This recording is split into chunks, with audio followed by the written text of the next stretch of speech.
Hello everybody. Tell me if you can see me and that I've clicked all the necessary buttons. I just want to see that I'm live before I continue going ahead. I need to see my picture on that screen. There you go. All right. I posted a video yesterday morning about the Ineos Grenadier. And I want to thank everybody who has commented, hundreds of comments. And not all of you agree with me, and that's great.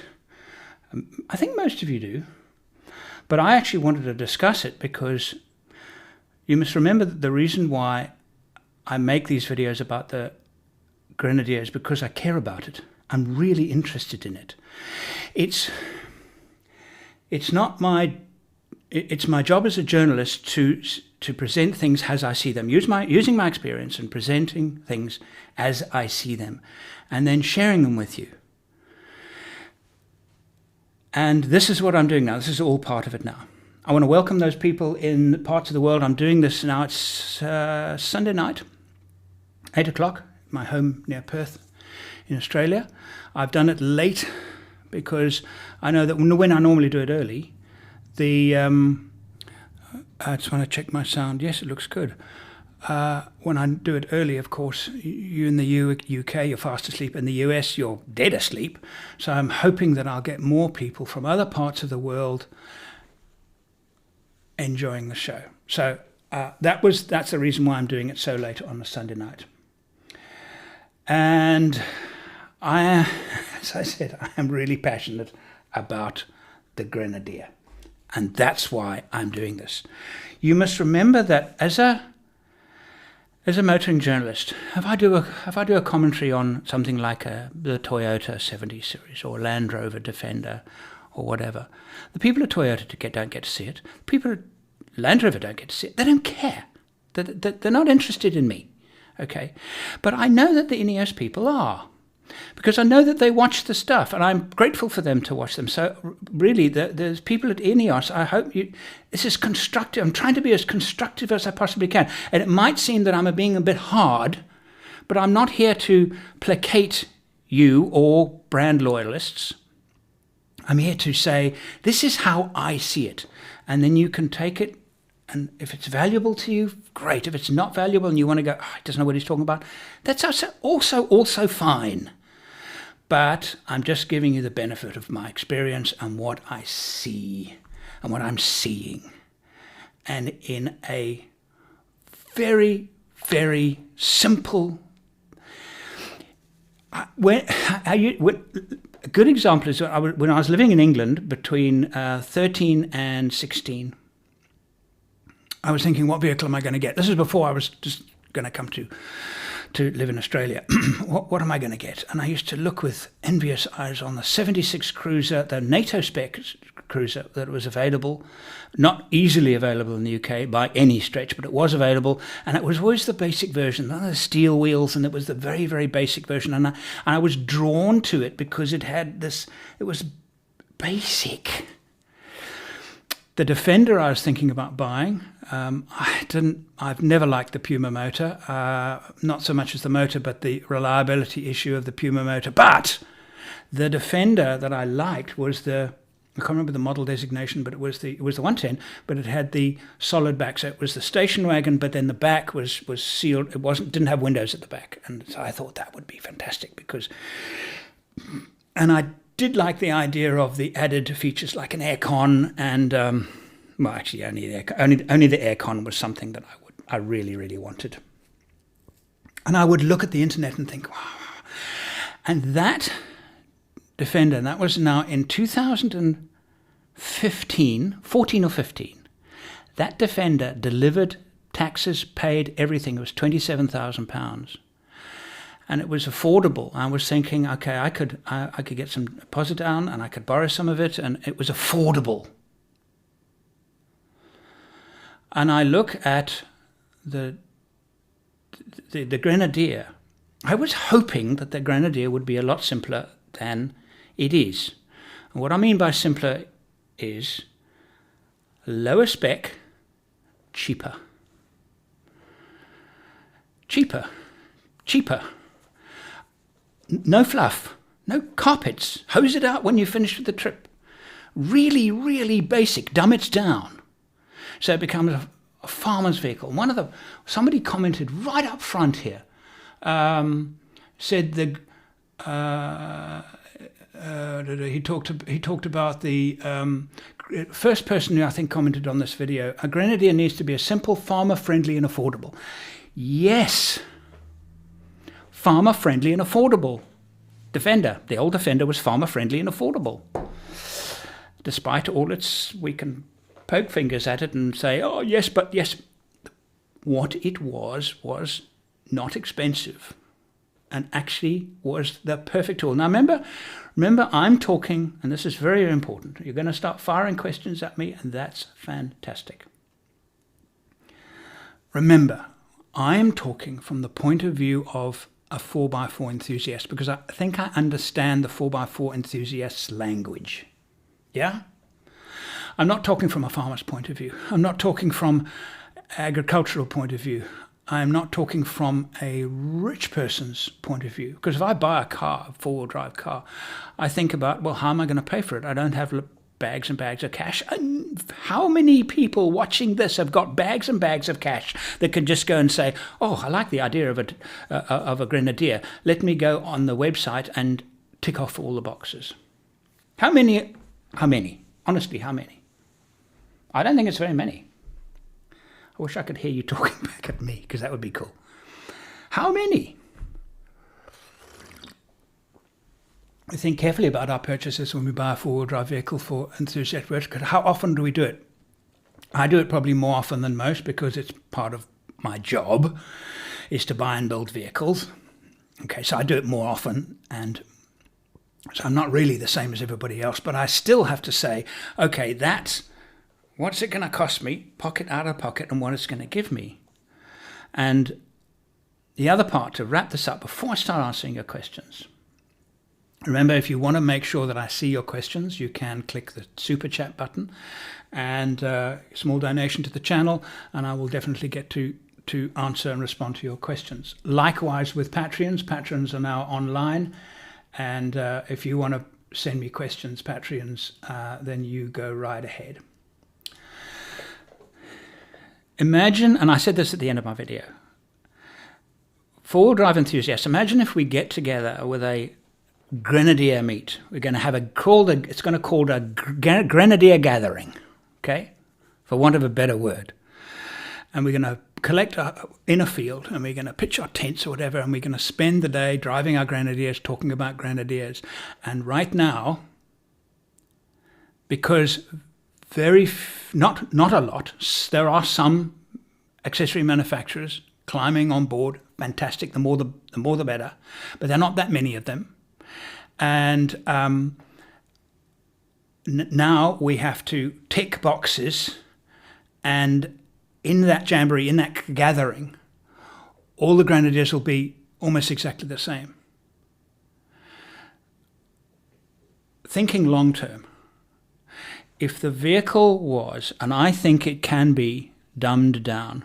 I'll give you one example of dumbing it down, simplifying it and making it cheaper in a minute. If more people could buy it, more accessory makers would invest money in it. More accessories would be made for it. And therefore, those Grenadiers in the gathering would all be different. Right now, they're all the same, or very, very similar. Their goal surely is to sell a lot of cars. Or am I wrong? Now, I might be wrong. Their idea may be to sell fewer cars at a higher price. I don't know what their goal is. I'm hoping it's sell more cars at a lower price and therefore appeal to a wider audience, the farmers that I've spoken of, and the 4x4 enthusiasts. Not just the rich 4x4 enthusiasts. And my example of making the Grenadier less expensive, very simple thing. Look at the Quartermaster, the load bay. Now the load bucket, the load bin, I'll call it a bin, has a plastic liner. it's made to look good. It does look good. Well done. Looks good. That bar at the top, I'm sorry, why would you would need a bar like that if you were loading rhinoceroses into the back? Otherwise, that bar is not really going to be very, very useful. So it's really for looks. The plastic trim around the edge, again, for looks. Water will get below that plastic and it will rust the bin. It will. You cannot stop water getting in there. And if you think you've stopped water getting in there, after a couple of shakings, couple of years or so of shaking and moving around, all of the ways that that bin has been fixed in place will leak water, and water will settle in there, and at least you won't see the rust, but it'll rust. You've put aircraft loading rails on the side of the uprights. Good idea in theory. In practice, those aircraft loading rails are expensive. So you've had to put them in there, you've had to attach them, you had to buy them. Just put six eyes in the... Let us add the aircraft rails if we want them. Stop spending our money. Just put 6 loading basics, 6 loading hooks in the bottom, and you need open hooks, actually more useful than closed hooks. Just a thought, but anyway, not serious. 6 of them on the floor at the edge, 2 front, 2 middle, done. That's all you need. Think about how much that was just one example that I came up with where you could save a lot of money. How much would that save per vehicle? £500 per vehicle in manufacturing costs? Probably. Maybe more. I don't know, I'm guessing. Hundreds of pounds. Hundreds of pounds. So all of those things are in the collection of the vehicle, and I'm seeing, yeah, nice. Not necessary. That's nice. You're not wrong. You're doing it. I mean, I think Grenadier are doing a very, very good job in some of their design stuff. I think the Quartermaster actually looks actually pretty good. I like it. I mean, it's got a good look about it. I look at the detail and I think it's too good. Inside the load bay, all of those angles. Why do you angles like this? It's terrible trying to pack something with angles like this. No, sorry, I can rant and rave and no angles. Who's designing with angles? Are you designing it to look good? Or are you designing it to be practical? So I'm going to get to your questions now. So now you know how I feel. I'm doing it because I praise the idea of the Grenadier. Somebody's coming up with a bold idea. It's fantastic. I love the concept. I love the idea. Great. And just I read a lot of the comments on my video. How many people are now using their Grenadiers and doing good trips, and generally the general thing is they're loving it. They're loving it. Generally, there's some criticisms. Of course there are going to be criticisms.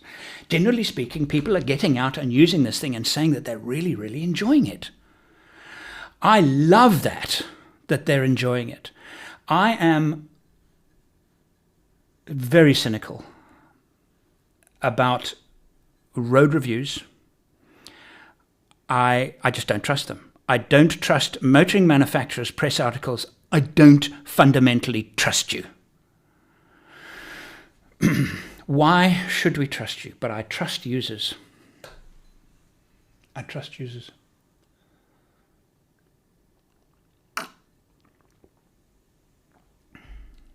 Aussie. I need an alloy tray-back version. Well bays are useless. Well backs are useless. He's got a very, very good point there. The Australian version, get rid of that bin. You want to sell them in... See, again, in Australia, for some reason, they don't like bins. Trays, far more useful, far uglier, far more practical. Ineos is not going for ugly. They're going for looks good. Practicality, I don't think it's high on the list. I don't know. Grenadier will sell in the EU because it's good and you have no other choice. Michael, you make a good point. Angles give strength where you're trying to reduce weight by using thinner materials. No, not in these cases. No, I understand what you're talking about, angles and triangles, most rigid structure. I understand what you're saying. No, not in these cases. No, we're not actually supporting heavy weight on those angles. So, don't know if I agree with you on that. I don't think it's significant. Let's put it that way.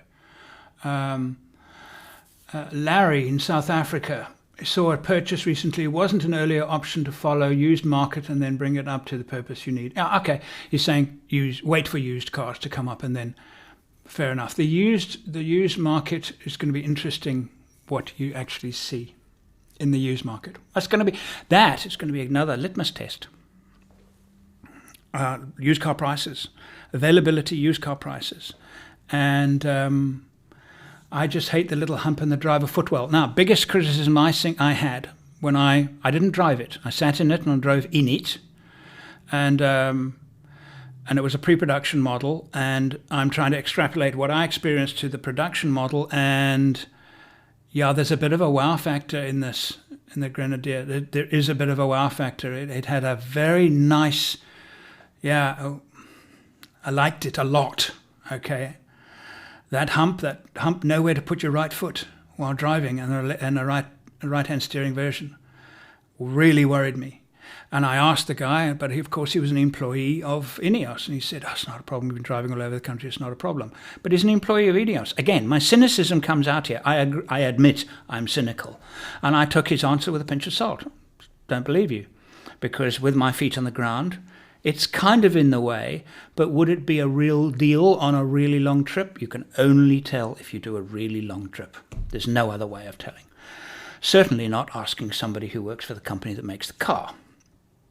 And even if he was honest, you don't know if he was honest or not. We don't know. Okay. In the US, a decently capable full-size pickup starts at $65,000.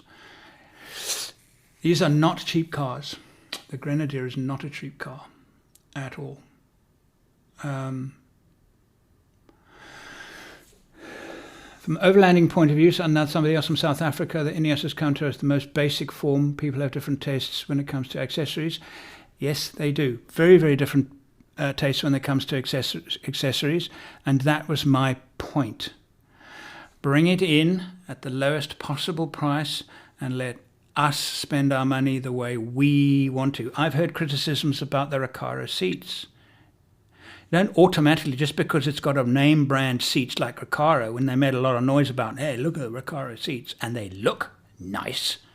And my Recaros in my troop carrier cost me, I think I mentioned in the video, thousands of dollars each.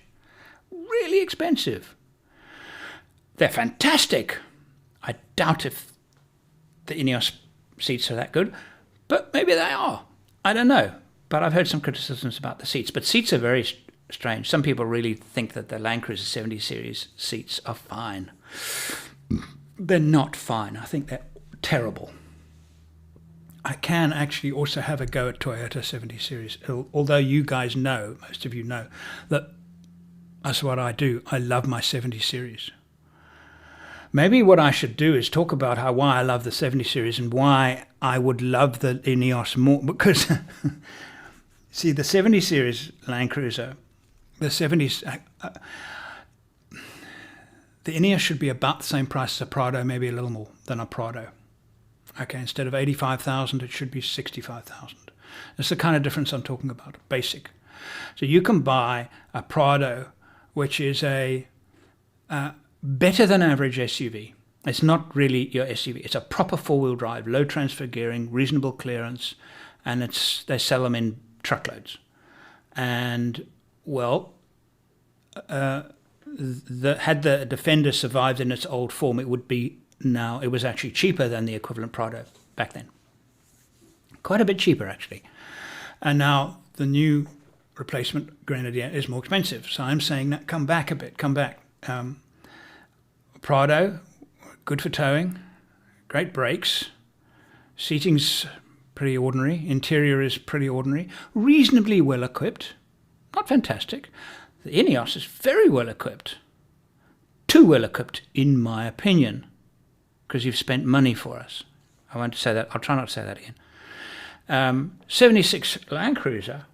Those of you in Australia that we get the 76 Land Cruiser, which haven't been available for ages, but I have heard through the grapevine, you will be able to order one soon. Okay, soon. It's soon. The pandemic challenges are still trying to catch up with those pandemic challenges.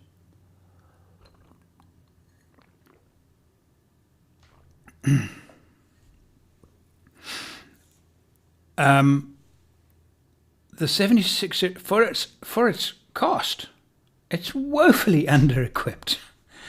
It's far more expensive than a Prado, and yet it has half the equipment. Why? Well, for the same reason as the Ineos is expensive. Exactly the same reason as the Ineos is expensive. You're paying for some serious engineering.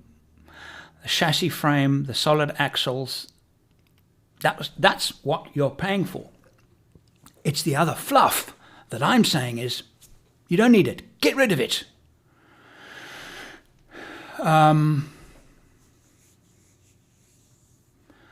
I recently sat in one at the Sydney 4x4 show and the seats were extremely comfortable.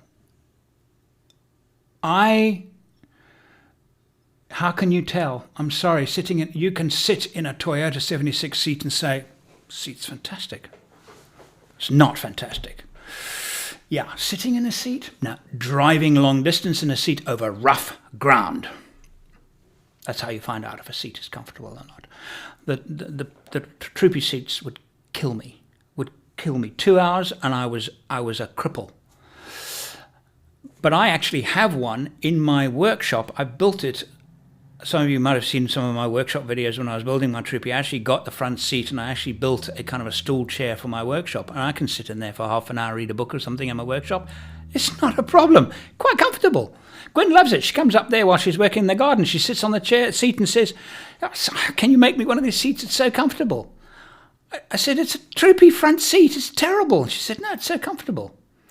It's when it's moving around for 5 hours. That's when you find out if a seat is comfortable. I'm not saying they're not comfortable. I'm saying that, this is why I don't want to do a test with a Grenadier where they give it to me for a day. No, I'll do a trip. I'll do a proper. And they have said that they were going to, and I'm holding you to it. Ineos, I'm holding you to it. Okay, I'm calling you to account. You said you were going to give me one. I read recently that somebody drove one on the Anbidell Highway. Are they being sold in Australia now? I didn't think they were available yet in Australia. Maybe I'm wrong. Anyway, and they loved it. Fantastic. Good for you. Very corrugated track, that Anbidell Highway. When I say highway, it's a bush track where you do 30 k's an hour tops. Highway. They call them highways in Australia because Australia is a funny place with funny people. Then I can say, yeah, seats actually did well for me. But it's also subjective because I'm my age, so I'm going to be less sensitive to bad seats than most. I used to think my Defender, I had a 110. It was a 1989 V8 110 Land Rover. And of course, a Defender name came up in 85, 84. And the name changed. Anyway, it was that chassis, that body, and I like the seats. But then when you're that age, you made out of rubber and nothing really. You could deal with absolutely anything. Tell you what has got good seats though, the original Range Rover. My Range Rover, I've still got it. That's for sale, by the way. Just thought I'd let you know. Again, still for sale. The seats are fantastic. Remarkable seats. All right. Deliveries are underway in Australia. Excellent. Good news. That's enough information, Bob. I sat on the toilet now. It's also very comfortable. But I wouldn't want to drive across Africa on it. Bob, driving across Africa sitting on a toilet seat actually could save you a lot of time if you get some bad water. Just stay there. What the hell?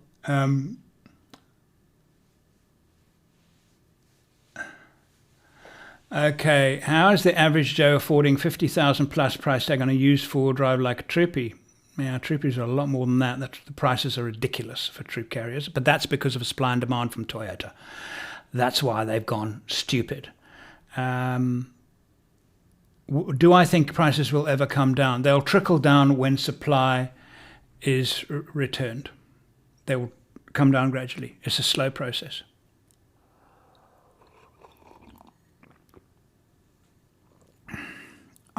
Yeah, people are saying they're seeing them driving around. They saw one driving around in South Africa. So are you getting them in South Africa, being delivered in South Africa right now? Let me know.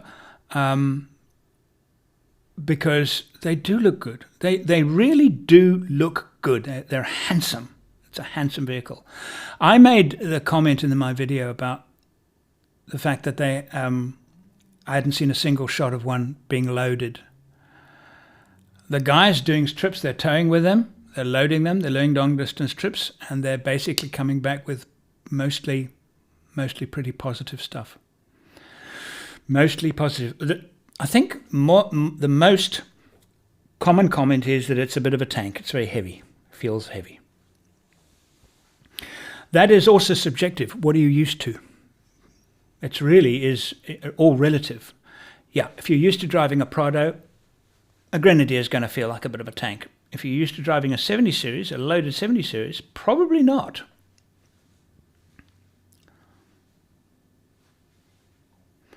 Land Cruiser 100 series versus GU Patrol for overlanding in Europe. Put aside your, what would I say? Both excellent. You can't go wrong. 100 series were the best Land Cruiser station wagon Toyota made. And GU was the best patrol they made. Excellent. Yeah, put aside I don't know. I like the patrol. The patrols are good, handsome, strong, very, very well built, properly well built four-wheel drive vehicles. I actually think now, let's talk a little bit about the patrol right now. If you had to say to me, Land Cruiser 300, Patrol 4.8. You have to take one of them. You need to pick one. If I wasn't living in Australia, I would not take a Patrol. But I am living in Australia and probably would not take a Patrol. Let me put it that way. I'd probably take, because the Patrol is far better value. It's far better value than the 300 Land Cruiser. That engine is sweet. That the Land Cruiser engine is, and it's going to be used in so many vehicles now. They're even about to put it in a Hilux. There are a number of YouTubers customize their Grenadier and overlanding them. It's interesting viewing. Yes, if you want to get good views on your overlanding channel, then get a Grenadier. I absolutely agree with you. It's a very, very good move, and I'm sure it's making interesting viewing. I still have a reservation. This is Land Raver. He's quite a comment. He comments quite, but at 85,000 US, I'm hesitant. You see, that amount of money, it's a lot of money.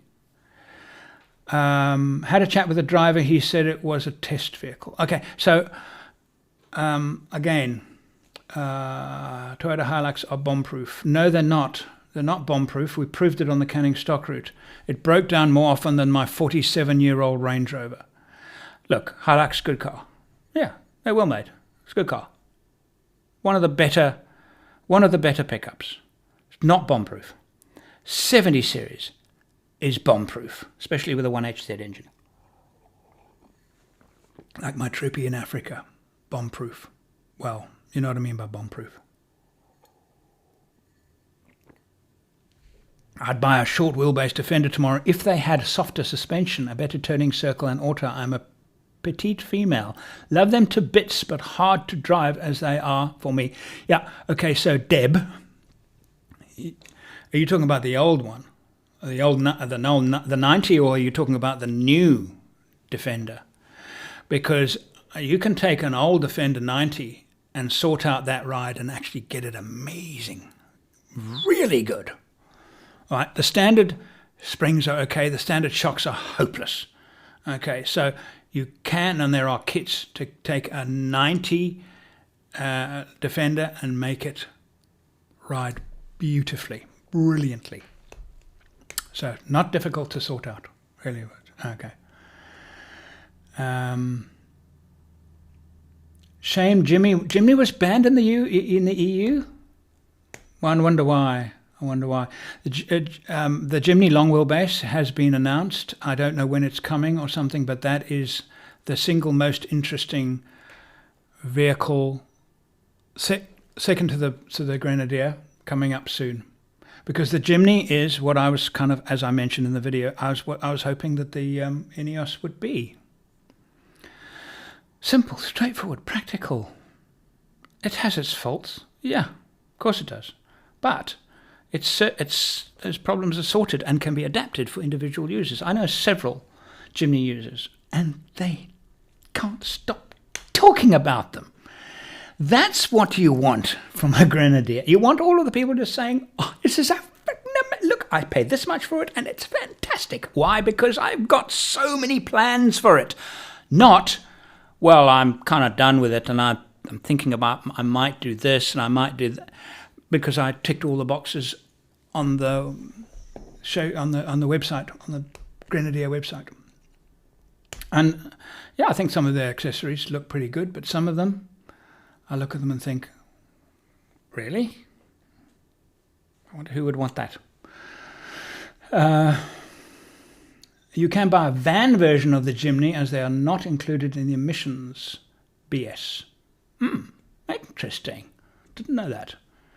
They're too small. The Jimny is too small. Really, it's too small for, certainly for overlanding. It's too small. You'd have to pull a trailer, and then that kind of says to me, no. So, many of you might not know watching today why I'm not actually getting a Jimny. Late 2020, I had two projects. I had the Grenadier project. I had something else, which I haven't announced yet exactly what it's going to be. And I sent an email to Grenadier and Ineos in Australia, and I said, what would the value be to you if we got one? You know, this is what we would probably do with it, and this is our plan. So what would the value to you? And the reply I got was, we're not giving you a car. To which I said, I didn't ask you for a car. I asked you what. So communications broke down. And for whatever reasons, communications broke down. I don't think they read my proposal for some reason. But anyway, that's by the by. But at the same time, I sent somebody else. The new project is a vehicle that has to be ordered new and quite a major conversion done on it. And I basically went to the people doing these conversions and I said, this is our idea, what do you think? In exactly the same tone. Sorry, my T's. And I said, what value would it be to you if we did this? These are our ideas. Their answer was, that's really interesting. Tell me more. I think it took 3 months for us to, okay, we're going to do this. Okay, so we ordered the vehicle and it's out of the box. Out of the box. And so we decided to do that as well. I wished, part of me wishes that my Grenadier was on its way. Honestly, I do. I actually do. Because I am excited about the car. But we decided, no, we're going to go with the other one. Because we would get more support. And if anything, it actually has more legs in terms of Overlander channel and the possible view growth and everything. Like this new one has, it's out of the box. There's a massive wow factor in what we're planning. Anyway.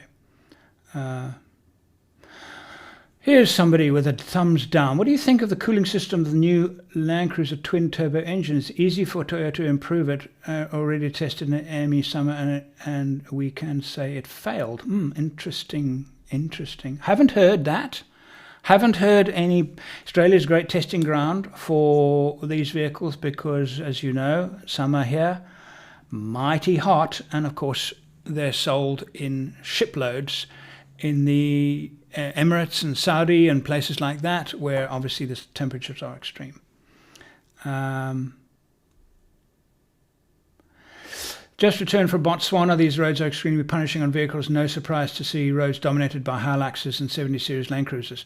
That's been like that since 1975. I first went and did the Marimi in 1976. First time I went to Marimi in my dad's Range Rover. And the Botswana Army use basically snatch Land Rover 110s. They're heavily supported by the UK military, well, were then, in terms of equipment and training. So they had Land Rovers, but government vehicles, all Toyota Land Cruisers, and now it's Land Cruisers and Hiluxes. Another reason for that is not just they're punishing, they are the spares support in Africa for Toyota is second to no other manufacturer. No other manufacturer comes close because there are so many there. So it's good business for people to get into the Toyota parts business. So it's another reason why.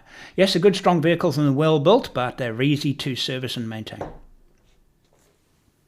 have a dream to do a trip from Portugal to South Africa. Car I'm searching for is a Land Cruiser KZ, the 95 with a 3-litre diesel. Okay, that's the KZ TE engine. Do you think it's a good choice? I do, but research the KZ TE engine, had some issues with it, and make sure those issues are sorted before you buy. But the 90, there are still lots of them driving around. The old 90, which was the second generation Prado. South Africa viewers, you'll notice the first generation Prado that entered South Africa. It's called the 90 series. Paul Marsh drives one. Excellent car, really good car. I got one as a sponsored vehicle from Toyota South Africa. I was driving Land Rovers and I was writing my books and doing my videos, and I had my 110. Had a growing family. I was building my first house, and Toyota came to me and said, "Would you like a KZ TE Land Cruiser 90? And you can have it for a whole year." And I thought, okay, well, I'm going to do a trip in it. Chuck stuff in the back. We did a trip in it. Came back and said, "This car is really good. It's far more comfortable on the open road. Far lower better fuel consumption. Off-road in the rough tracks, handled them extremely well with a stock standard Toyota suspension, carried a load pretty well, did a good job, and that was kind of my move to Toyota, because he said to me, "We need to get you behind the seat of a Toyota. We don't want you driving Land Rovers anymore." That was his job, and I was highly influential in South Africa at the time, and 90's great car for its time. Not as good off-road as the Defender. No, not even as good off-road as the Discovery 1. But better on-road and actually more practical and great. Nice vehicle. Definitely a usable overlanding vehicle. Recently opened Africa for myself. How realistic is a Land Cruiser 78 in South Africa and to safely store there and come once at a time? Absolutely fine. Yuri, email me. I can give you some contacts on how to do that in Africa. Absolutely fine. That's what I'm doing with my troop carrier. I'm leaving it there. I'll be going back once, maybe twice a year. Only reason why I say once a year is because I have to endure 25 hours and sitting in the back of a plane to get to South Africa from Perth, and it's torture. So when I go, I make the most of it, but I probably will only go once a year. I would like to go more if I had. Anybody wants to sponsor me and my air tickets so I can actually fly more often to South Africa by supplementing business class tickets, I'll go twice a year. It's all a practical thing. Yeah. It's easy to put a mechanical pump on the 1ZKTE. I have one. No, so you see, this is the thing. They're coming up with one with the Toyota. There's no shortage of advice, and the KZT is nothing wrong with that engine, but it did have some issues. Google them, find out what they are, find out thing. Okay, so New Land Cruiser Prado Lexus GX would be better value than an Ineos. And you get the Toyota reliability and safety. Yes. Let's put this in perspective. The Ineos Grenadier is starting a new life. It has no heritage. They're trying to create heritage with all these stories and this Africa trip being done by, never mind, can't remember his name, Scott Brady. And it's good publicity, and they're trying to get a backstory, and I understand that they're trying to do that. And but it's still a new thing. It has its history still to make. It has its reliability still to make. And if it turns out to be very reliable and trustworthy after 3 or 4 years, this will come through. Not from Ineos, from the users. And we have to wait for that to see if it's reliable, to see if it's... I think it's pretty well made, and I think they'll have some problems with the early models. It's very possible, and it's very normal, and it's okay. It depends, of course, how they handle sorting them with buyers. I think that's very important. I always think it's not so much the mistakes you make, they're not nearly as important as how you handle mistakes, how you rectify the mistakes. It's far more important, because people make mistakes and make bad judgment call, and especially with engineering, you've got a lot of science there, and a bit of guesswork here and there, because only once the users get their hands on it will they actually start breaking it, because that's what users do. So I'm hoping for the best. I really am hoping for the best, and why shouldn't it be good? Yes, 25 hours from Perth. It is, because there's no direct flight. I have to go via Dubai. Dubai is 11 and then 9 with a 3-hour layover. By the time you've landed and you've done everything, it's between 21 and 24 hours. You're in transit. Right. You can go via Singapore, which is about an hour shorter. But anyway, that's the challenge with that. I saw a smirk. An unanswered question is whether the Grenadier is a good vehicle in its current format. Do you have to have a view of putting price aside? Oh, I think I've said enough about that. I think in principle it's wonderful. It's the ladder frame chassis, which means it's adaptable. It has solid axles, which is fantastic for off-road and on-road use. It's probably really, really strong. It's based on a G-Wagon, which is bulletproof. If you want a bulletproof chassis and suspension, G-Wagon, except for its front differential lock, which was made out of candy floss and ice cream cones. Apart from that, really strong vehicle. I'm not talking about the G500s and the fancy pimped-out G-Wagons. Different story altogether. Okay, I'm talking about the military type 461 series, and they now call it the 46. Do they call it the 464, which is the off-road version of the new one? I'm a little bit unclear about that, and you can't buy the off-road version unless you're an army, unless you're a military. You can't buy them, which is very, very sad. But I've owned 2 G-Wagons, and they are fantastic.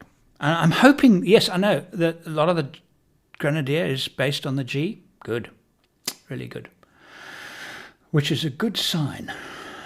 So I think it's fantastic. That's why I think I'm excited about it. But I am critical about it. Couldn't agree with you more. I have a new Prado with $20,000 accessories, and the Grenadier is a dream car for me. And I thought I could sell and buy a Grenadier, but I'd have no money left. Yeah.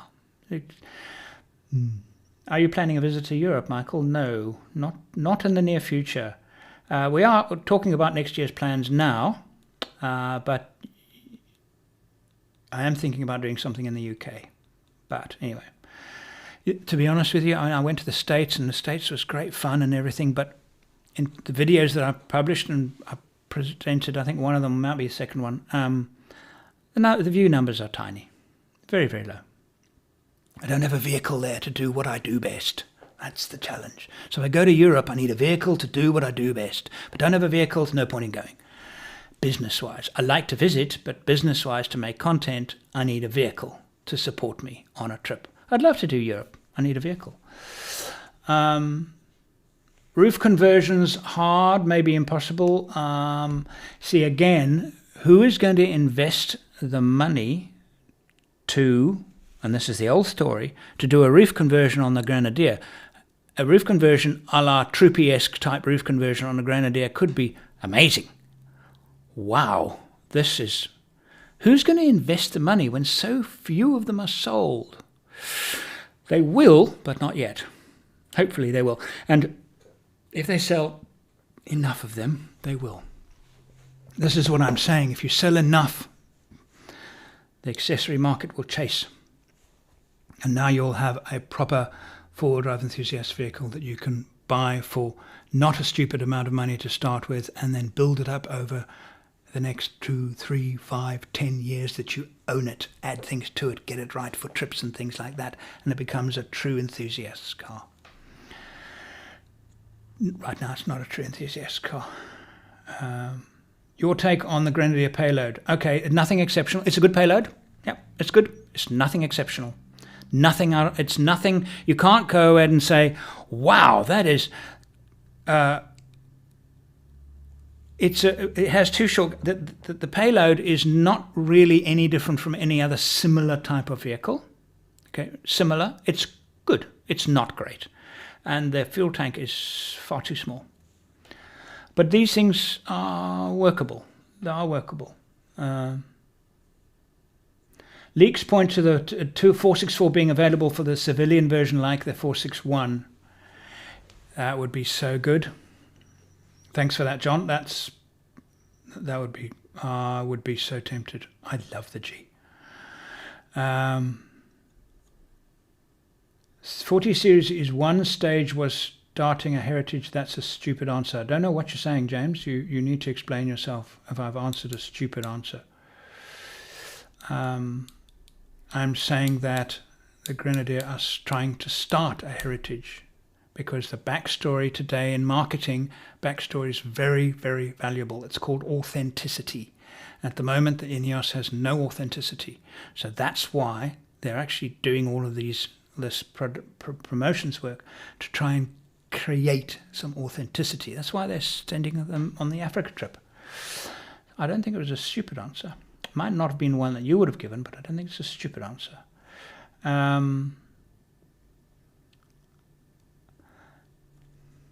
Initial pricing. All right. A lot of people having a doubt about the BMW engine. I don't, but then again, I'm not a BMW expert, but I look at it and say it's a well-trusted, and it's been around a good long time. It's proven.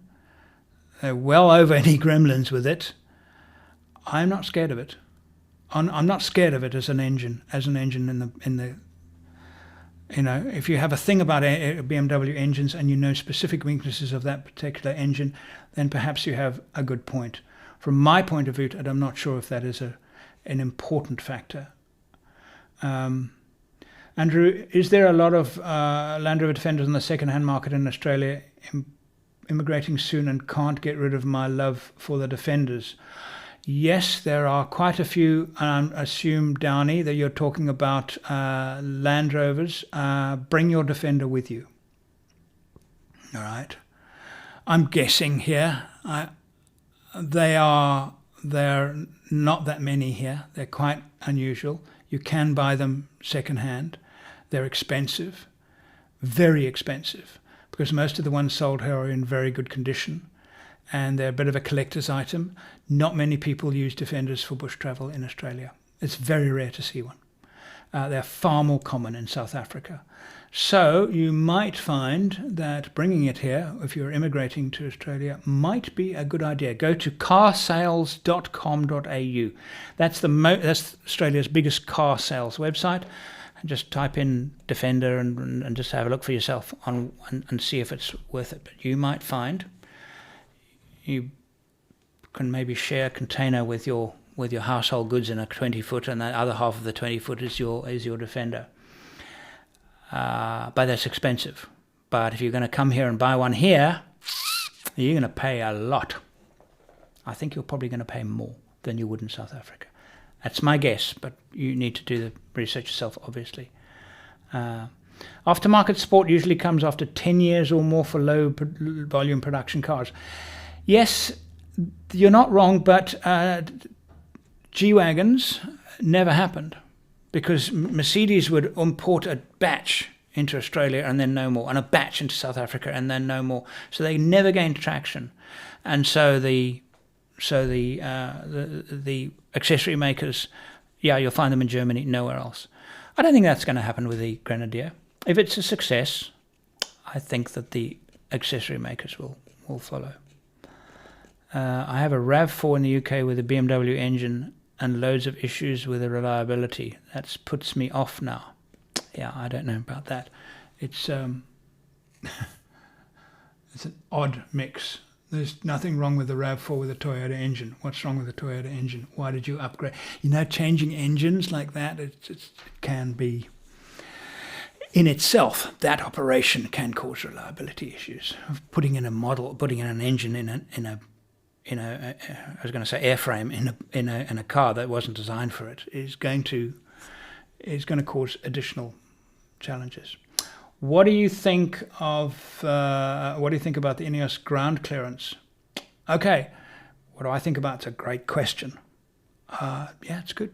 It's fine. Not great.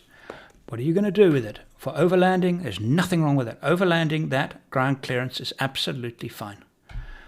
Okay. If you're going off-road and overlanding in really tough ground, yeah, might need a little. That's where the accessory manufacturers give it an 1.5 inch lift. Then it's fine. There are some vulnerable points underneath it, though. So you would have to protect those points if you're going hard off-road. Without me climbing underneath it right now, I can't tell you what is persistent, but I could climb in right now and say that, and that. I think people have done it. I'm not the first one to do it, but they've actually, there are some vulnerable points. Every four-wheel drive has its weakness. One of the weaknesses with the Grenadier, it's got some components that are pretty low down. People go on and on and on about the V8 Land Cruiser's ridiculously, stupidly positioned alternator. Well, it doesn't get damaged, but in very, very thick mud, it gets clogged up and it gets damaged easily. The Toyota V6 engine has the same problem with its alternator in very, very thick, heavy mud. So get a sealed alternator, sorted. But they are available off the shelf because it's a known weakness. Known weaknesses of the Grenadier will appear. That's why I say only when people start using them will its weaknesses be revealed. And if there are enough of them around, Ineos won't have to solve the problem. The accessory manufacturers will solve the problem. The key to the success of the Grenadier for me is that you've got to bring the base price down. It is the key to that car's success. Honestly, I believe that is the case.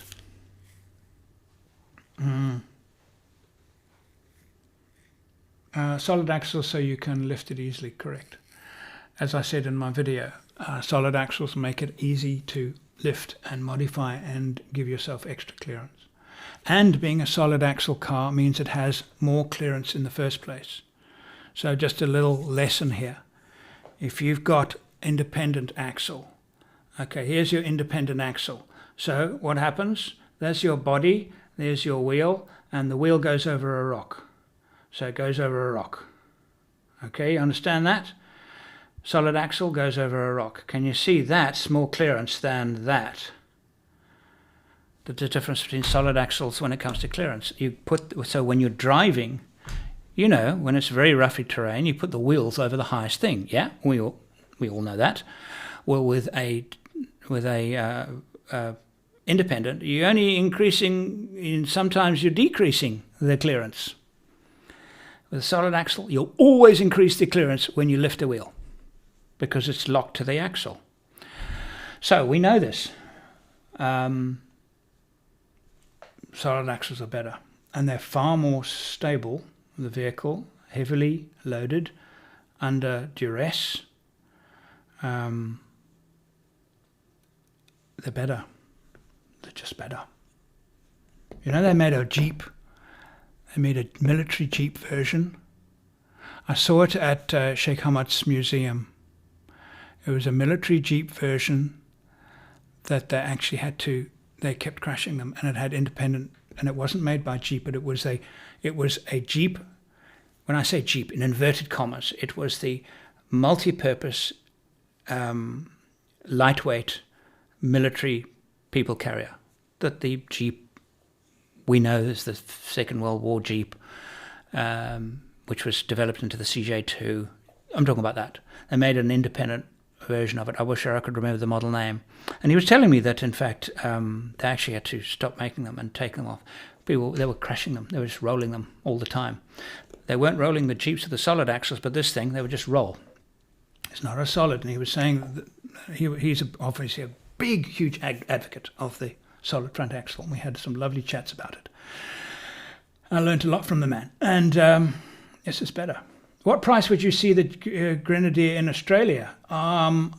We're seeing it at over 80,000 starting price, 80,000 Australian dollar starting price before any accessories. You want a reasonably nicely accessorized one? 100, give or take. Yeah. 76 series with everything you can get from the factory. It's not even 80. It's about 80. So, yeah, it's cheaper. I saw somebody the other day doing a thing about, he was having a go at the 70 series. $100,000, and it's not $100,000. Don't tell people it's 100. It's not. The retail price up on the shelf for a basic workmate 76 Land Cruiser is under 80. Yes, the ones with all of the bits and pieces, and there's not very much to choose from. Electric windows and some nicer carpets, some wheels, alloy wheels, which are very ordinary, wheel arch flares, and a few other interior comforts and a radio. Yeah, what is it now? I don't know what it is now. 82, 83. Anyway, I did one today priced at 114K with all the fruit. Thanks for doing that for me, Barry. See, the accessories are expensive, very expensive. So you'll find, and this is typical, I was looking at the price list of the Defender, new Defender, and all its accessories that you can buy, and those accessories are quite expensive, pretty expensive. Not stupid, but pretty expensive. And the same with Grenadier. They're not stupidly priced, but they are expensive. You would be able to get a much cheaper roof rack from a roof rack manufacturer. And I have another question. This is why I want to get my hands on a Grenadier. Who made the roof rack? Who made that roof rack? One of the best roof racks made in Africa is made by a company called Easy Orn. And I'm having an Easy Orn roof rack fitted to my Africa Troopy because I'm not doing a roof conversion. I'm actually going to be using the roof to sleep on. And I'm going to sleep on it in the open. And I've chosen the K9 Easy On rack. And those guys, I remember when they developed it, they spent 3 years developing. They built one and they did 2 or 3 trips with it, came back and started again.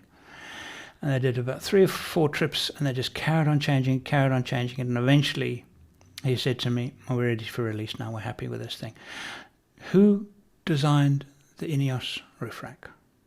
I just want to know. Was it a roof rack manufacturer or did you guys figure it out? Or did you figure it out at all? Roof racks are strange things. I'm just interested.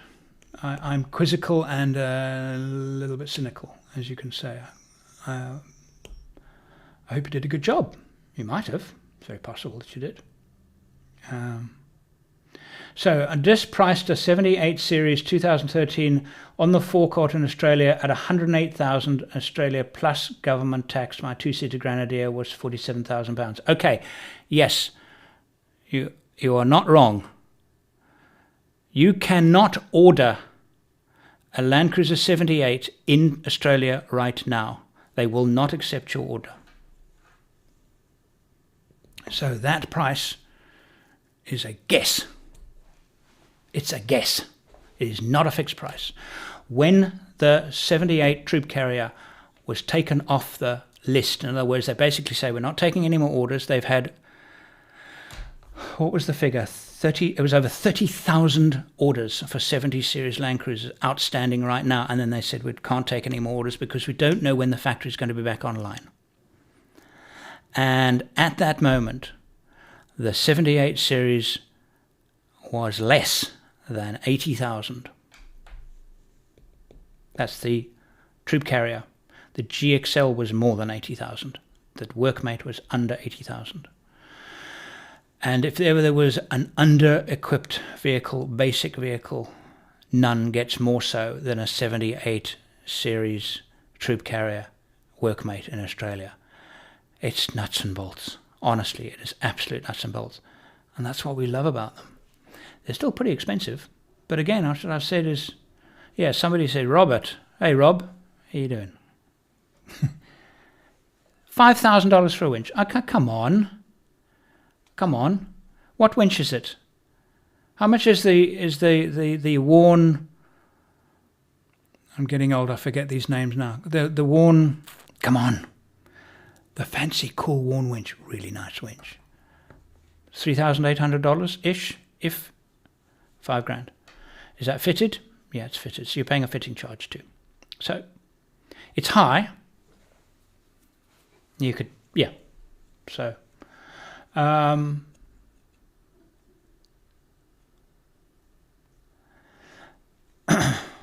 Ineos will have a Rhino rack. Yeah, it's not my favorite either. How do you know it's a Rhino rack? How do you know it's a Rhino rack? It's not my, Peter's saying it's a Rhino rack as well. Okay, not my favorite rack. No. You see, perfect example. Perfect example. I want to choose the rack, not you. We, as a community, we know more about it than you do. And I'm saying that to Ineos. It's okay for you to offer one, it's fair enough, but for the real enthusiast, we'll buy the base model and we'll pick the accessories from the wider market. We'll buy some from you, but a lot from other people as well. And maybe what you're doing is you're trying to do what Land Rover is doing with the current Defender. No. We don't want you to spend your money elsewhere. We want you to bring all your money to us. But the end result is some of those things on the Defender, they're not good.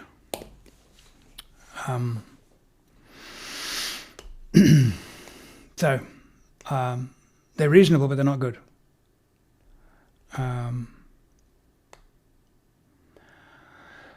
Any upcoming overlanding trips in Nevada? No, I've just come back from my trip. There is actually a video coming up quite soon on a trip. We did an overlanding trip in a boat.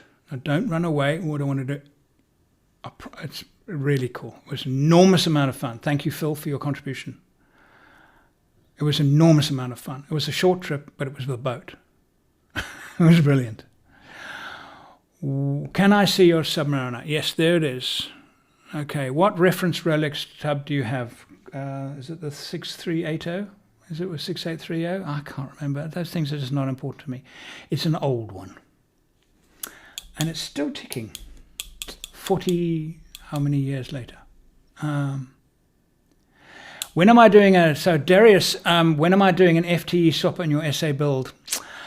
That is the best question of the evening. This evening. Yeah, we are investigating it. We are investigating it, but I'm not making any guarantees because it's a lot of money. It's a lot of investment. I've already invested a lot. And I know Terrain Tamer, thank you Terrain Tamer for supporting us with parts for that vehicle. You made it possible. Fantastic. We had some very nice donations. One particularly from my mate Robert donated to the channel, and with that donation was a major contribution to our Africa troop carrier. It's all of these people, these super fans that I have that are loving the show that much, that say, hey, no, we want to see you do more, and thank you. And it's the Patreons that are doing that. Thank you. I bought the car. I'm glad you're watching. We've got a couple of really nice ones coming up with Colin Duh. Really nice videos coming up. But I'm coming to the end of what I shot in South Africa this year, and I'm being fed videos as they're building the vehicle in Cape Town now. They're starting to build, and it's about to be spray painted. And I've chosen my color. So next video, I think the next video is, no, 3 videos time. So you're going to have to wait 3 weeks-ish. What color am I going to paint it? It's going to look beautiful. Oh, it could be the best yet. Really beautiful. And again, well, the spending of the money, I'm very fortunate in that I was put, with the gearbox, for example, in South Africa was quite, do I think Sir Radcliffe is a 4x4 enthusiast? No, I think he's a Land Rover enthusiast. And I think that's what he loved, Land Rovers, and saw the demise of his favorite car. And he had the resources and the mindset and the bravery, is that the right word? Don't want to put words in his mouth, but that was a gutsy thing to do, is to start an automotive division, especially with a car with a in quite a small segment of the overall. It was gutsy. It was gutsy. That's why I'm excited about it. It was a gutsy move, and I'm really hoping it. Scott Brady said in his podcast, I was on his podcast, Scooby. I did a thing with Scott. I saw him when I was in the US. I did a podcast with the petrol version will have range concerns. Yes, he will have range concerns. He definitely will have range concerns. But as overlanders, we get around it. And Scott is more than well qualified to do that trip for them. I wish him all the best. I'm a bit jealous. Well, traveling through Africa is fantastic anyway. You spend your time on the edge of your seat the whole time. It's fantastic. Wonder what the roof load limit is. Good question. Rhino or Frontrunner? They are collaborating big players on the accessory market. Neither. Frontrunner should make it. Yes, they should make it. If you want a very noisy roof rack, get Frontrunner to make it. I don't like Frontrunner roof racks. Never have. In fact, I was involved with the development of the prototype of their one when they went lateral bars. I was directly involved with the prototype. And it makes an interesting story. And I've had them on a couple of rental vehicles, and they are very, very noisy. So that's my only point. And if you're going to put gutter mounts, they're a gutterless Frontrunners. Gutterless mount is, the current one is, it used to be really poor. It's very good. Great. They're gutter mounts. Put an extra leg in. If they say 3, put in 4. If they say 4, put in 5. All right. That's my advice for the Frontrunner racks if you're going to use the Frontrunner racks. I have my own criticisms of the other racks apart from noise as well. I think there are other better racks out there, but it's not a terrible rack. It's just I'm picky. Frontrunner makes an Ineos rack, as do at least 3 German companies. You can choose any rack you want, just like any other car. Good news. That's fantastic news. That is fantastic that the auxiliary manufacturers are actually stepping up. That is fantastic news. What Defender flares did I put on my Troopy? I bought them from an ARB store. They have them made, and then, of course, they're unpainted. Will I build the cost breakdown of your SA build like last time? I might do. I haven't decided. I might do. I don't know. And it was very popular. I know people wanted to know what the challenge is this. It's people misread it in that I was donated items and things that I fitted, but I didn't need to fit them. But of course, why not fit a new radiator if somebody's giving you a new radiator and you've taken the old radiator out and cleaned it? And somebody's saying, well, how this is a radiator, it's a higher performance radiator than the standard radiator, here it is, you can have it. Of course you're going to fit it. So there were components that we didn't really need to fit. What I wanted to do in stripping down the 500,000 kilometer Land Cruiser was to say, what is worn out? What must be? Some things you just replace. You just replace the wheel bearings. You just replace certain things you just replace. Water pump, you just replace it. But some things you don't need to. So how do some things we had to replace, and every vehicle is going to be a little bit different. You can actually just watch the videos and go into the Terrain Tamer website and do a costing for yourself. Yes, I'll have that. Yes, I'll have that. No, don't need that. Don't need that. do a costing yourself. I don't know how much value I can do by saying how much money I actually spent is irrelevant, because it's not very much. I think I told everybody what I'd spent on the car, but it's not of great value me telling you what I spent, I don't think. Nothing wrong with a front runner if you set them properly up with wind deflectors, etc. Good racks, fair enough. Oh, they're better than some. They're better than some, but I just would prefer others for myself. Emission system. Okay. I wonder if GMA will make a UHF radio for the Ineos. Don't understand what you're saying there. Buy a UHF radio and fit it. They're not vehicle specific, or am I getting your question wrong?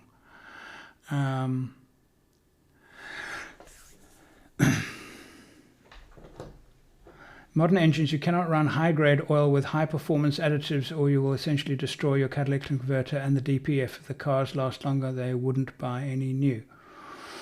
Any opinion about the Land Cruiser 78 with the 4-litre petrol engine? It's very difficult to get V8 diesel in the Middle East. Do they make... I have never seen a 78 with a 4-litre V6. I've never seen that. Do they make them? They certainly don't in Australia. Never have. But then again, in Australia, they only make 70 series with diesel engines. They've never put the petrol engine. And I know that I have seen the pickups in South Africa, the double cab, so the 79s, are made with a V6 petrol engine, and also available in the Middle East countries. Do they make the Troopy with the V6? I don't think they do, but I might be wrong. I might be wrong. I don't rate that engine greatly. Good, reliable engine, yes, fine. Very heavy on petrol. It's not a great. I don't think it's one of their great engines. I think they're a bit heavy on petrol, but I think the diesels are better. I think the diesels just make for better overlanders, generally speaking, than those petrol homes. Does anyone in Australia build off-road motorhomes based on the MB Sprinter four-wheel drive? No. You cannot get the Sprinter four-wheel drive in Australia. But they're now changing, of course, from the four-wheel drive Sprinter. The Sprinter was made, they would send it to a company that would convert it into a four-wheel drive, and then they would sell it off the lot. That was the reason why Sprinters four-wheel drives are so difficult to get hold of in the States, well, anywhere really, because the bottleneck of this company doing the conversions. They are now putting an all-wheel drive system into the Sprinter. Now, all-wheel drive and four-wheel drive are not the same thing. So it would be interesting to see a direct comparison between the performance of both of them. Would such a vehicle work in Australia? Yes, I think it would work in Australia.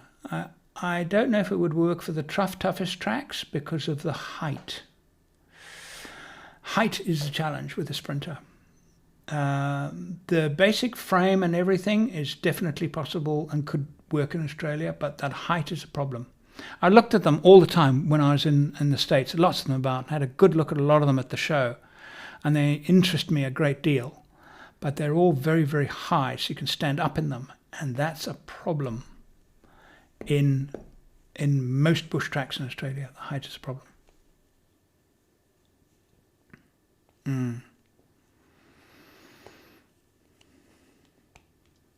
Yeah. I've just come back from a trip. I did a solo trip in Australia. I've been doing so much traveling this year, and I just came back from America. So we were 5 weeks in Africa, a week in the Emirates, then 6 weeks in the United States, back for a month, 6 weeks in the United States, back for a month. And I still wanted to do one more trip this year, and I did the full length. I went up to Warburton and did the full length of the Connie Sue, and I was away for 1 week. Again, 1 week trip. I'm editing the things now, and I just did And really the videos, you know, these, to be honest with you, these videos that I do about the Ineos and current events and everything like that, they get lots of views. When I do something like that, my super fans really enjoy them. So it's not, I don't do it for the revenue. I do it because my superfans like watching me do these trips, and I make a couple of videos. There'll probably be, I reckon there'll be 4, maybe 5 in that little series. And it's interesting when I'm on my own out remember I'm in the bush and there is nobody.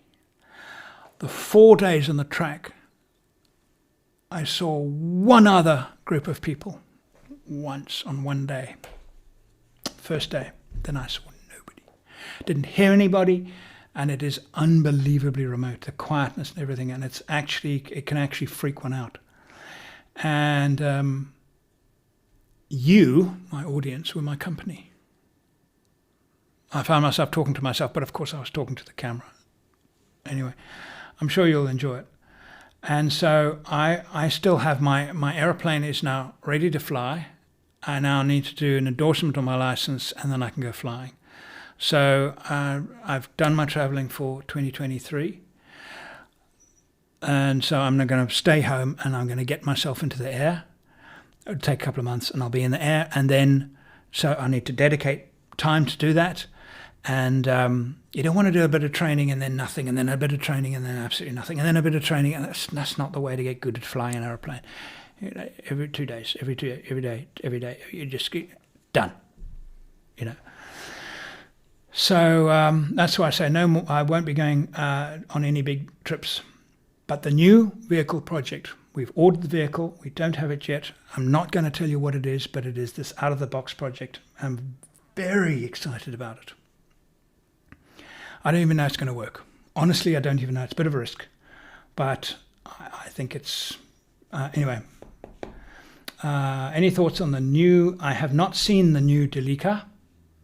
Very interesting, though. I saw pictures of it.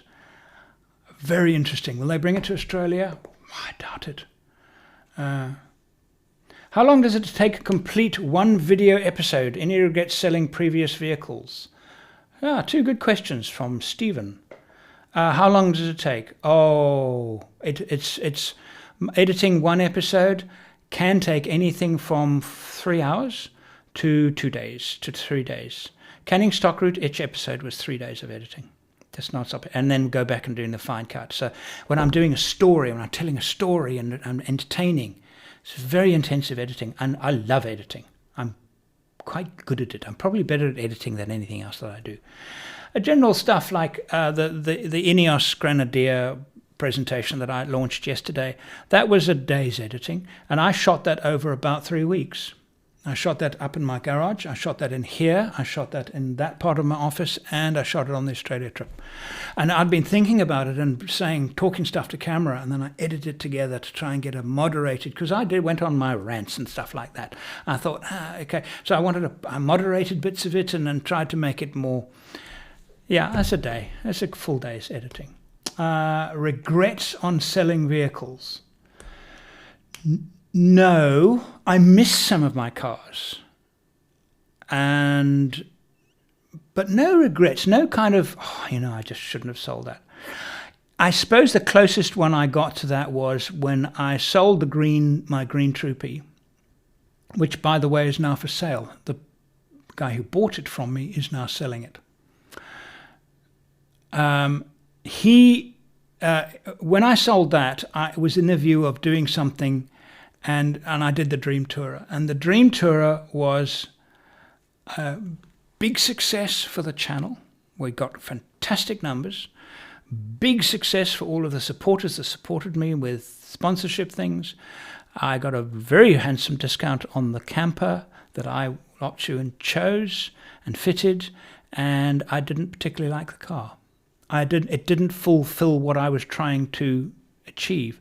And then I said to myself, I wish I hadn't sold my green troop carrier. But then again, I thought, that's crazy. This is my business. Actually, the Dream Tourer was quite good for business. I just didn't fall in love with it. It wasn't a vehicle that my Troopy now, I just look forward to getting in it and driving it, because because it is what it is. I just did my solo trip in it. Man, that car works well. But I'm about to do some changes on it. Okay, just keep watching. About to do some changes on the interior. And there's some reasons why I'm going to be doing the changes on the interior, and which I'll present to you why I'm going to do it. But I love that car. I love it. It's fantastic. You get a sense when you're driving a troop carrier, and some of the corrugations on the northern part of the Connie Sue, man. I mean, when you just grit your teeth and go. There's nothing you can do about it. You cannot slow down because it'll destroy you and probably break the car. And I'm in four-wheel drive to try and keep a straight track because I'm doing 60 to try and get over. And then you realize that even 60 k's enough, 8 k's an hour is not enough to ride the crest of the corrugations. So you then go up to 70 and it's still not fast enough. And you realize any faster than this, I could lose it and hit a tree. So you just grit your teeth and go for it. There were a couple of times where, but never did I think the car can't handle this. It never happened to me. I suppose solid axles give you that kind of, they do for me anyway. Anyway, that's it's. James, thank you very much for your contribution, James. How big of an audience view do you need to start a Patreon account? Would love to hear how it works from the other side. I can actually refer you to, if I give you a referral, then I get a percentage of your first month's takings, which is hardly even worth doing. But I'll tell you what, use the contact form on my website, email me, and hey, I'll help you out if you want to start a Patreon account. You don't need a big audience at all. You can do it with zero.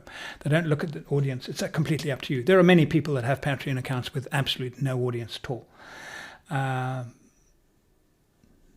I would like to know from you guys, actually. My super fans are here. I've got 1,650 of you watching at the moment. No, concurrent viewers? What was that? Anyway, it doesn't matter.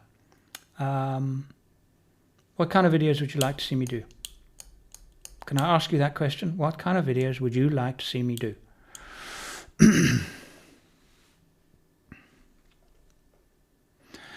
Bob has asked me, what do you use for emergency contact when you travel alone? All right, I've done a little piece on that in my... I've done actually a piece on that about what I do in case of an emergency if I'm on my own. What do I actually do? What are my plan of action? And I've got a very specific plan of action. If I have a rollover, if my vehicle catches fire, if I land up hopelessly stuck, etc., etc. I have a sat phone which is always located in my door in a kind of a wallet thing. It's actually I wedge it in a coolie, so it's wedges there, it can't fall out. It's wedged in the door. So if I ever got out of the car in a hurry, I could just grab it and pick it up. I could just pick it up. And then I've got my communications. I obviously make sure it's working and I make sure it's charged. I also have a personal locator beacon. But that is in the cubby hole. That's in a safe place. So if the car burnt, I might not get to it. Okay. So those are my two. But in terms of keeping myself alive, I have systems. Part of the video. I actually included it as part of the video because I was out there and actually said to myself, what would you do if the worst happened right now?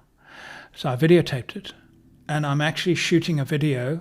I'm shooting a overland workshop course called The 7 Habits of Highly Effective Overlanders, and it's free. It's free to everybody. I'm hoping to have that up before the end of August. I've shot 60% of it. I shot it on my trip. Full review of the Ineos Grenadier on and off-road. Good. I will do that, but I have to wait for them to give me a car. And I've said to them, if you're going to give me a car, I need it for 3 weeks because I will do a trip. Okay. I don't want to just go on off-road on a obstacle course. That's not going to tell me about the car. That'll tell me just one part about the car. I need so low budget builds and trips. Low budget builds and trips. Well, I've just done the low budget thing. Low budget is a difficult thing because, well, high budget, low budget. Do you want the entire thing to be low budget, or just elements of it low budget? It's difficult for me because I have done a couple of those. I love your trips. I'm surprised they don't do well on YouTube. I love your builds and reviews. Love your overland workshop courses. Here for the rants also. Chris, I appreciate that, but what works on YouTube, entertainment shows don't work well on YouTube. It's the wrong platform for entertainment shows. And the reason for this is very simple. When somebody watches YouTube, they do this. Okay? They do this. They're leaning forward and they're holding the device, which means at an instant they can go, next one. It's not entertainment. It's information and interaction. Television, you lean back like this and you watch TV and you watch Andrew driving and with Heiner and John and Rob being ridiculous on the Canning Stock route, and you start laughing. And you are in a frame of mind where you are entertained and you start laughing. And television. Entertainment is good for television, not for YouTube. So the result is something like a slightly controversial thing like saying that Ineos has failed to in their attempt to replace the Defender is slightly controversial. It poses a question, and it's a lean forward type of, and I will have on that video, within 2 months' time, I'll have 100,000 people watching that video. I will do something that I travel all the way to America with Gwyn, and we have an absolute fun, and we've just done one on Florida. It's called Florida Man. I don't think it's public yet. And it's funny. We had a wonderful time, and it's funny, and it's entertainment. It's not good for YouTube. Patreons seem to love it. They will tell me, loved it, really enjoyed it. That was good fun. It's light-hearted entertainment. It's not good for YouTube. That's not what good YouTube is good at. YouTube is good at is if you want to watch conspiracy theories and stuff about Wall Street trying to rip you off and cars that explode. It's purely the market. It's not the quality of the work. It's the market. So I appreciate the fact that you've said that you appreciate all the different videos, but that's the truth about YouTube. Okay. Stories of trips with your wife. Okay. Have you stories and trips with your wife?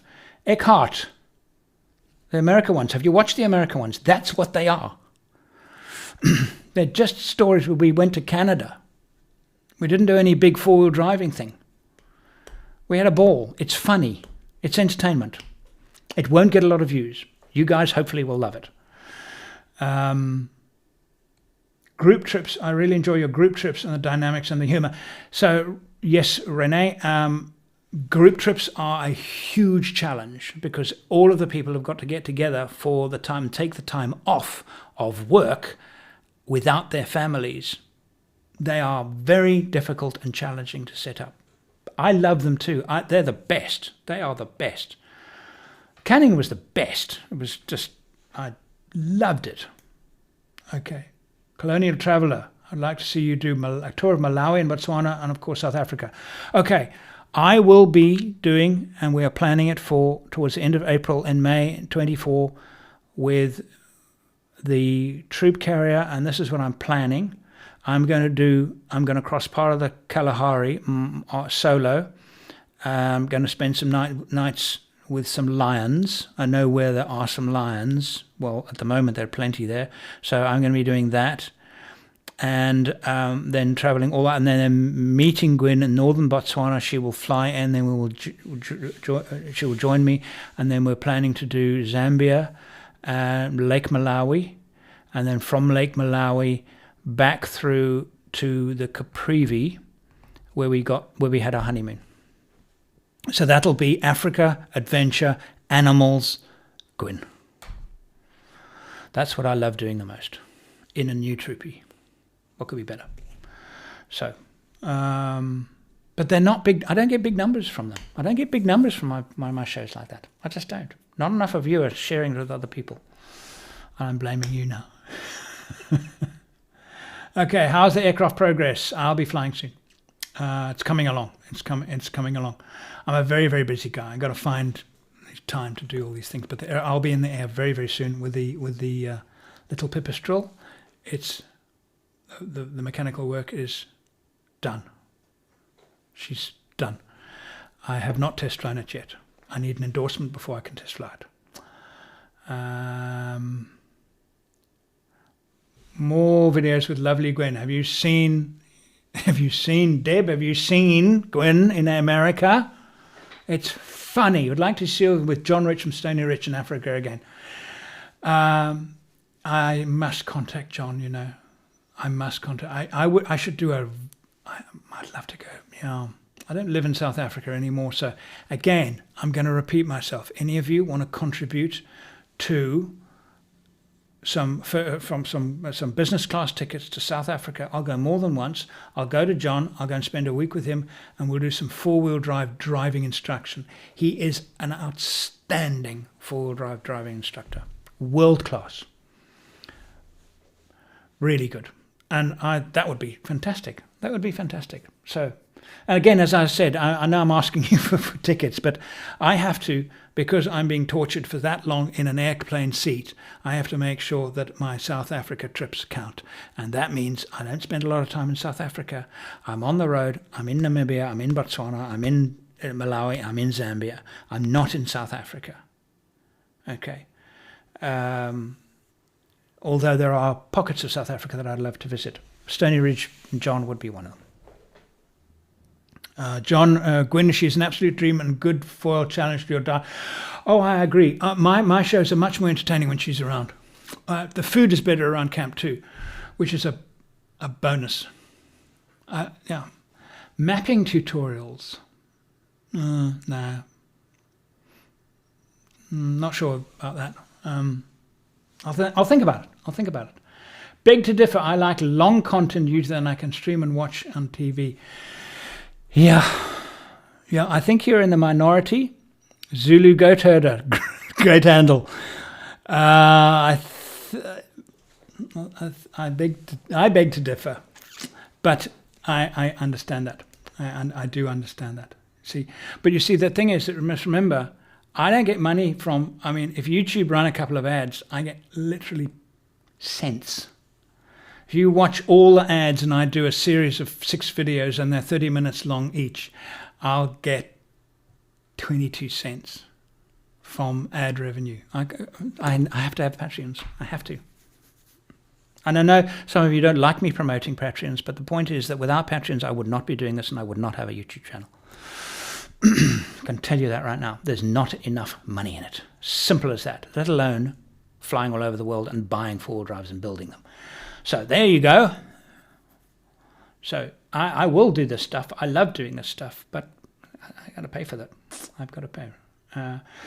Justin, no plans on doing Pan American. I realized that in order for me to do that, I will only make plans to do that if I have a vehicle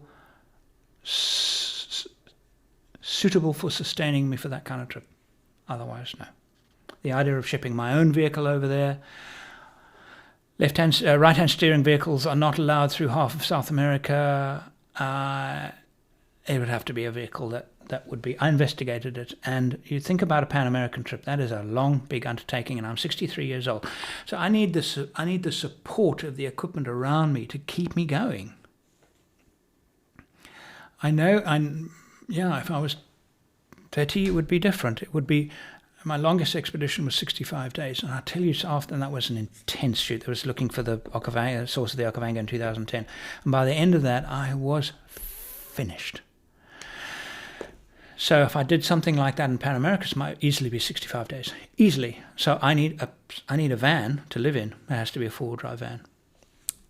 If I had a donation from somebody in America coming to me and saying, "Here is a vehicle that you can use for your trip," and it was, that'll work, I would reopen the plans to do Pan American Highway. Yeah, I would.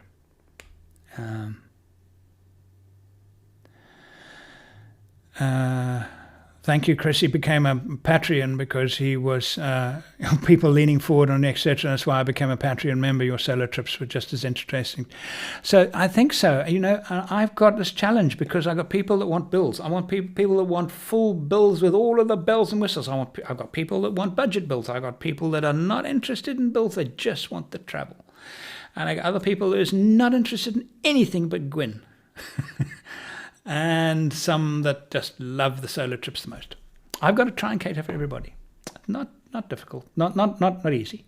So I try and cater for as many people as I want. But I do have to steer myself to the most popular to a degree. It's one of the reasons why I do this Grenadier thing. I do care about the Grenadier. I really do hope it's a success. I'm not trying to knock it down. I'm really not. I'm trying to be critical. They need criticism. They need objective criticism.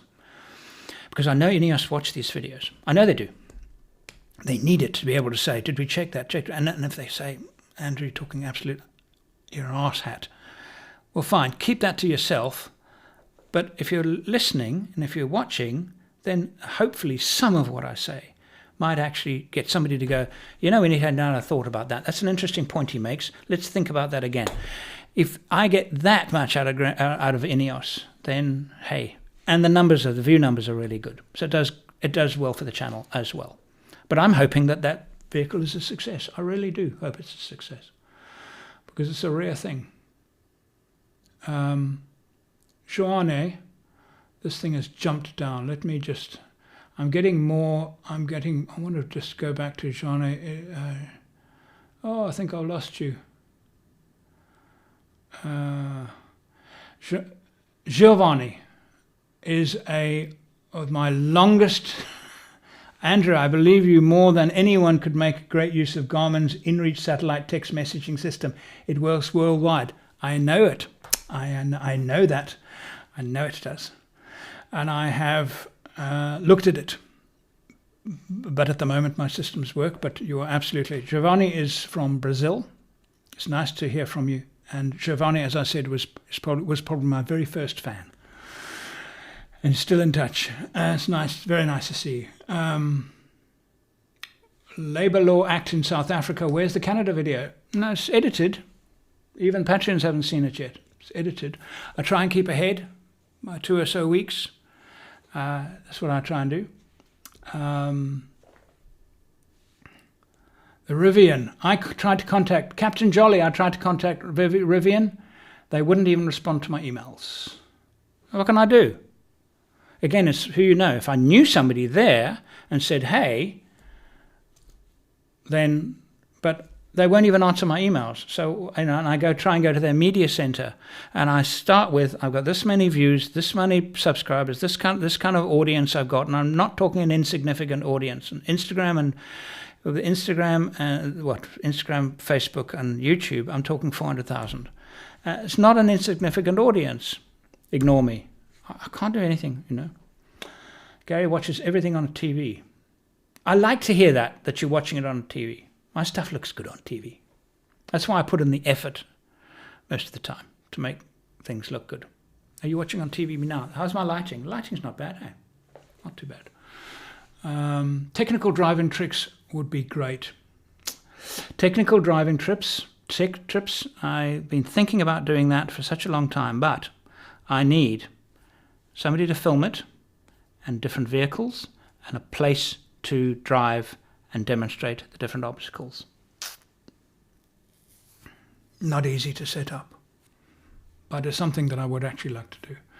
People love carnage. A trip without major setback is not that entertaining. So I'm not going to set anything up. I never have. Every single thing except for the few comic elements in the Friends Crossing the Canning actually happened. Nothing was contrived and nothing was set up and no car broke down because the director said, hey, we've got a boring day. That's how television works. Do you want to hear a story? Tell me if you want to hear a story about this very, very thing. Okay, I'll tell you this story. All right. Yeah, okay. Paul, also, I'm super glad that you don't do the hype and carnage. No, okay, here's a good story. 2 of you want to hear it. That's enough for me. Deb, I'll tell Gwen hi. I'm with the Zulu goat herder. Okay, good for you too. Okay, good. This is a good story. I was living in the UK, got a call from a BBC producer. Hello, Andrew. We're doing a pilot program for a show that's called, and I don't remember the exact name of the show because it was kind of a work in progress at the time. But basically the idea was stranded but connected. In other words, something goes wrong, but they have to use the internet to get help. That's the premise of the story. So you know a lot about four driving and overlanding and stuff like this. We have these two of our characters. One of them was quite a well-known British comedian. I wish I had written down his name. Well-known British comedian, TV comedian. And he was, say his name was Kevin. I don't remember his name. Brian, whatever. Okay, we'll call him Brian. He's going to phone you and tell you that his car's broken down. He's in Morocco. And he's going to ask you for advice. So we set up the scene where the car's broken down. He's going to phone you. We're going to record you because you're going to use FaceTime. We're going to record the feed. Gave me a link and everything on my computer. And you are going to respond to him like he's your old friend and he's asking you for advice. And we're going to see how it goes. And it's a 60-second scene, something like that. Yeah, okay, sounds like quite fun. All right. So they started, and I said, "Whoa, I need to know something right away," because they said not too many questions. We're going to make suggestions of what tools they're going to use. Not too many questions. So I said, I'm going to need to ask one or two, otherwise it's going to sound completely ridiculous. I can't diagnose the problem with a car without knowing some very basic facts. So I might ask a question or two. I'll keep them simple. Otherwise, your credibility is out of the window. Okay, let's try that. So I'm on the phone. The phone rings.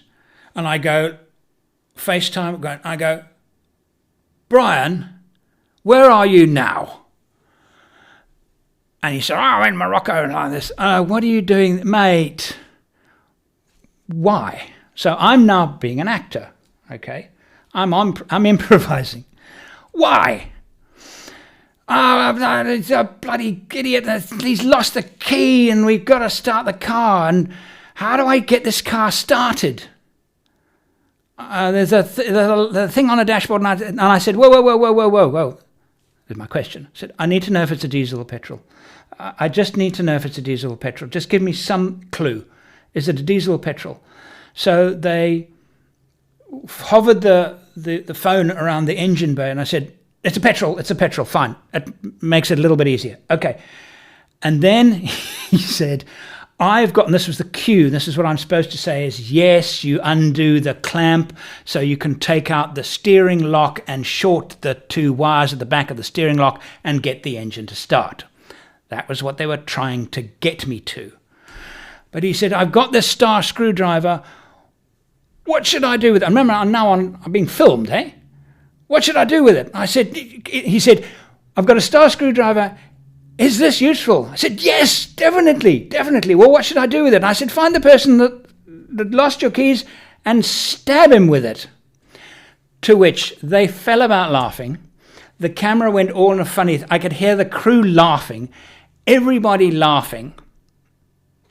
And then it went on for another, I don't know how many seconds it was, 10 seconds, 20 seconds, and they got the car started. Okay. So it was, thanks, Andrew, thanks so much. That was brilliant. We love it. Fantastic. You were one of the first ones we contacted for this project. If they all go like this, then we're in a winning. We'll let you know. Okay. I think, well, it was a pleasure. 6-8 months later, I contacted the producer. I seem to remember his name is Keith, not that that matters. And I said, whatever happened with connected but missing but connected or whatever? What happened with that TV? She said, no. We did do the series. We did the pilot show, and I said, was it broadcast? He said, no, it was never broadcast. And we didn't use your scene. I said, you didn't use my scene? He said, no, Andrew, we didn't use your scene because it was the only one that was really funny. All of the others were dry, boring, and dull. And yours was so funny that it made the whole show look, it was a dead squib. And we realized, so we didn't put it in, and we realized that actually it wasn't a great idea, because the performances of the people that were phoning were just yours. If all of the calls had been like yours, we would have had a series for BBC. Anyway, there's my story. It was fun. I got paid £80.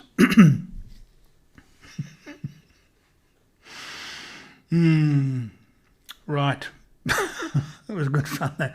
I've been on BBC television. I'm not sure if the program was broadcast. I don't think it was. It might have been, but it certainly didn't turn into a series. But anyway, I still say, I've been on BBC. I've been a BBC star, personality. Yes, Ian, yeah, I'm watching TV much easier than on the phone. It changes the level of engagement, and that is absolutely true. Engagement is the difference between TV and YouTube. The engagement is different, but I'm glad that you're sitting commenting. I like that. Car spotter's guide for rich kids to show off the Hummer EV. Yeah. Okay. Well, it's a true story. I don't have any tea. I'm gonna probably. How are we doing now? How many hours have we been?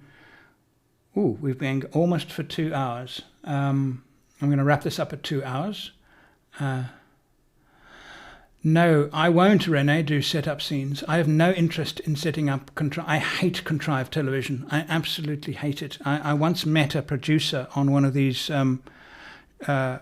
American TV shows. It was called Container Wars. It was one of those things. It was about antiques and stuff and everything like that. And it was a reality show. It's far from reality as you can.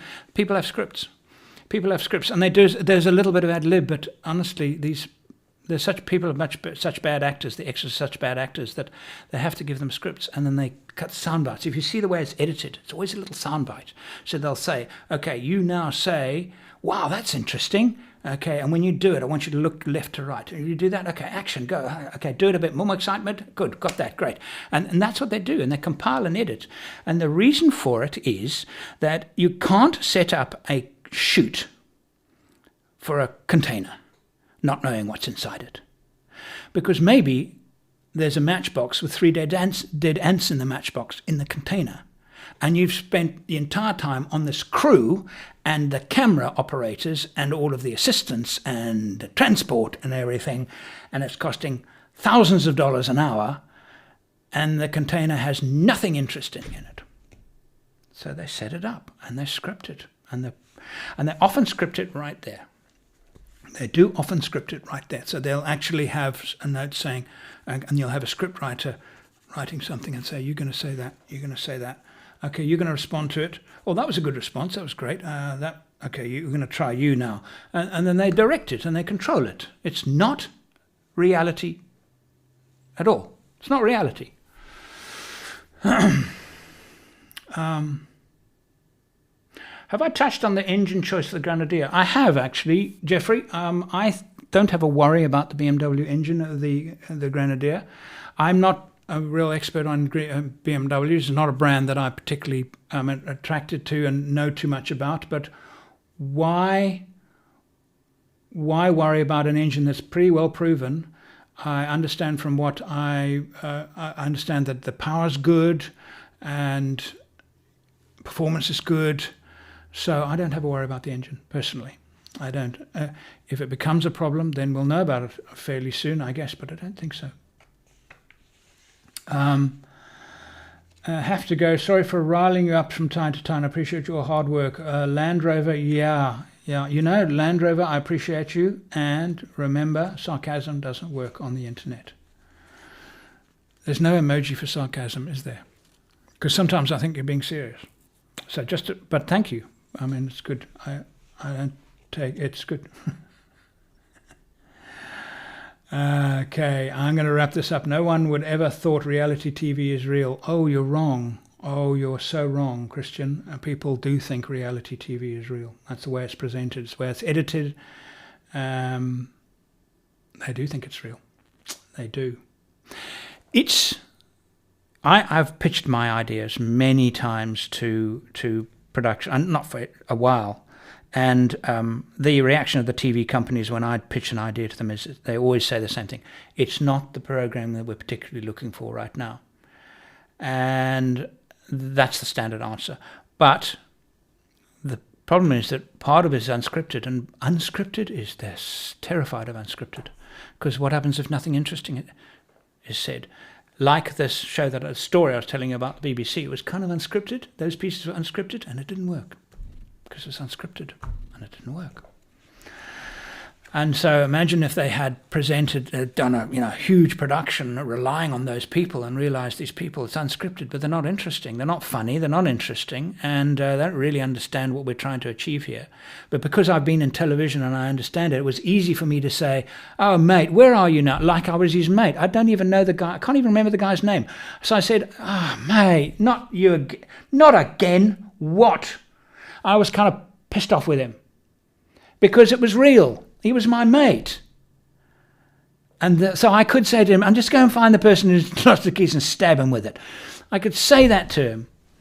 But it's because I've been in television and I understand they wanted something amusing and they wanted something entertaining and they wanted a pace. I understood that. Your average Joe doesn't know that. They haven't been in television. I've been in broadcast for 30 years. So I was the right guy for the job, but I could only do it once.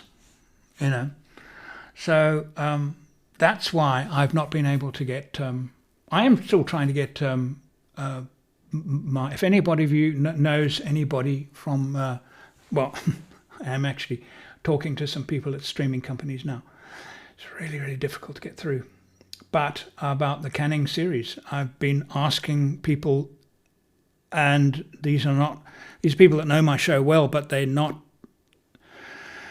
Has this got entertainment value? And I've learned that it has zero commercial value. I'm talking about Friends Crossing the Canning. See, 4x4 shows are categorized as commercial television productions, which means I can put out a show, have some products, the product makers will contribute for the show and finance the show, and then the broadcaster will then put it on television and sell some advertising with it. It becomes a commercial operation. Friends Crossing the Canning, what did we use? We used blocks of wood for jack stands for the Hilux. How is Toyota going to support a show that shows its car breaking down? It's not a commercial, it's not a 4x4 show. It's an unscripted adventure travel show. And as soon as you say 4x4, and TV in the same breath, commercial. The TV executives can't. So, I've spoken to some Australian TV networks, and they basically, they were very kind about it, but they explained some very interesting stuff, and part of it I knew, but some of it I didn't know, and then I got a good full picture, and I realized going to you guys is a waste of time. It's a waste of time. It's not a commercial show. It's entertainment. It's not a product-based show. So who wants entertainment shows? Right, go and find entertainment shows. And a lot of my shows are entertainment show. I think about the thing we did with Kate and me, daughter and dad, being chased by elephants in Zambia. The looking for Close Encounters of Wild Animals with Jeremy and Gwyn in 2018. I think it's beautifully photographed. I look at it now and there's elephant at Masuma Dam in Hwange National Park, and the whole thing to me was, and at the end, the still picture, we're shooting still pictures on the blood moon over Kuba Island. Some of the best cinematic stuff that I've got, it's edited for YouTube, but edited for television would make very, very entertaining, I think, very entertaining and interesting television. You can write the best book in the world, doesn't mean to say you're going to sell a lot of copies unless you get through that. And those hoops are very difficult. And I'm not giving up. I'm not giving up. I have heard about Brand BRV in Bloemfontein. Yes, I have. Doesn't interest me. They are 79 series Land Cruisers with overly extended and honesty. Yeah, it's interesting, I suppose, but it's not my cup of tea. Doug tomorrow did a couple of videos where he just drove around San Diego looking at cool cars. It was really quite fun. Maybe a 4x4 version. Doug came across quite unusual stuff like pit scours. I think that's not a bad idea, Doug. I think that's Alex. I think that's quite a good idea, but I should do that in the United Arab Emirates. That's what I'm going to do next. Thank you for that idea. I actually thought about that idea when I first went to Dubai it was my second trip to Dubai. I think it was in 2016. I drove the 6x6 Land Cruiser, and I remember driving and seeing some of the cool four-wheel drives. That would be good. That's a good idea. I'll keep that in mind. I like that idea, actually. I'm always looking for interesting things to do in Dubai because I've got friends there, and I love visiting Dubai. And so, good idea. Like that. Thank you for that. Appreciate that very much. What engine would you have picked for the Ineos? I don't know. Honestly, I don't know. I really don't know. There's so many things to think about when you choose an engine. It's not just as simple of any engine. I don't think they did a bad job with the BMW, actually. It's probably available, it's next door, it makes a lot of, and it does the right power, and it's got it's got a reliability history. Spares are easy to find anywhere in the world. I don't think it's a bad choice. Honestly, don't think it's a bad choice. Paul, I have a few contacts that I've worked with. I'll reach out to them. Interesting to hear from you, Paul. If you want to email me, use my contact. I need to say this. My contact form on my website. I can't order, and I still get so many just general 4x4 questions. I'm thinking about a 99 Hilux. What do you think? I get this all the time. And I've said on the contact form, I can't answer all of them. If you're going to answer me general 4x4 questions, it comes from Patreons, and then I will answer them. I cannot and I've said there, please don't ask it, because I don't monitor that box. That mailbox is monitored by somebody else, and they just send me through, this, Andrew might want this. And it's a general 4x4 question, they chuck them. There's so many, even though I've said, please don't. I can't possibly spend that much time. I'd like to, but it's just not practical. And so, Paul, if you use it, just, use the contact on there, if you wouldn't mind. I'd be very interested to hear if you've got contacts in the video streaming. And I'm talking about Amazon, Netflix, Stan, Binge. That's. I need a network, actually. I need an agent that deals with those people. Because I've shown the Canning show to so many people, and they just. My question has always been, please, I beg of you, don't blow sunshine. Is this television? And everyone said, stop asking the question. Yes, yes, damn it, yes. It's so funny. And now I've re-edited. I've re-edited the YouTube versions, and I've got 4 45-minute shows. And it's fast-paced, and each episode has got a different beginning, because on television you have to grab, and it's different market. Lean back and be entertained, so you laugh. And you can't wait for the next episode. That's what we did on the Canning. And so that's what I'm trying to. So I still go for it. I like the list of the four-wheel drive museum in the Middle East, and it was the first video I watched. Also, I like the Christmas with the little Monty Python likes of Brian. Okay. I did a show in 19, funny bits for the channel. Yes, Life of Brian, always coming up, and Monty Python. Thank you, Massage. Welcome in Dubai.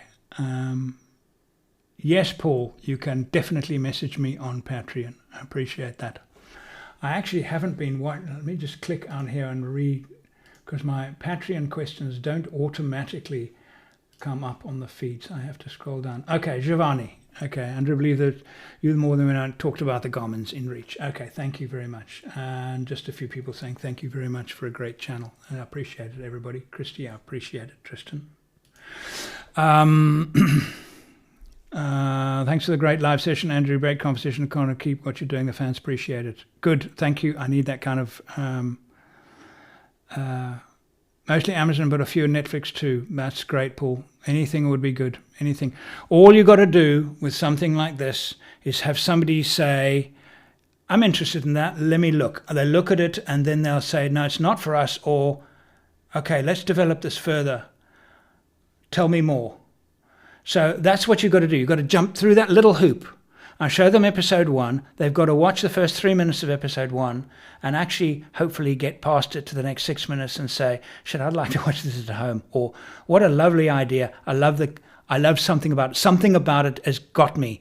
Because remember, if the people discern and you know the front desk where you've got to get through the front desk and those people that choose the videos to be broadcast, if they're not in the slightest interested in, because when you say unscripted they go because very few unscripted shows actually work, but they might watch it and like it and say, yeah, this is good enough for us to take to the next level. What is the next level? What are they available in? Can you show us the episodes? And the great part about Canning is that it's a pilot show, but it's complete. The series is complete. You can watch it right now. It's not an idea. It's a completed show, which is in our favor. And we can, and they might say, we would like to re-edit it in this way or something. That's fine. If you get that door open and they start saying, we're interested, let's talk. That's all I'm looking for. It's a difficult thing to do. And I've been told that I'm not just Canning. Not just Canning. You've got wonderful stories to tell. And edited for TV. At the moment, they're edited for YouTube. Edited for TV. Yeah. Anyway. Okay. Gwyn, can you ask Gwyn if she could once do a show describing her travel adventures with you, her experiences, most favorite, least beautiful places, favorite off-road must-haves, and so on. Okay, Renee, not a bad idea. I am starting, of course, the next Journey podcast next month, and she would be one that I would do that. I would actually, part of the podcast. Now, remember, the podcast will go out on Apple, on Spotify, on all of the big podcast platforms, and it will be on YouTube and YouTube podcasts. So we're going to send it out to all of those people, and it's starting next month, and I'm very, very excited about it. It's kind of a bit of a change in direction of what I'm doing, not leaving anything behind, but it's a change in direction. And we've got some very interesting people to interview. Very interesting. And it's not just 4x4, it's adventure. It's adventure. Adventure. Yeah. It's an adventure podcast and really interesting people. So that's happening.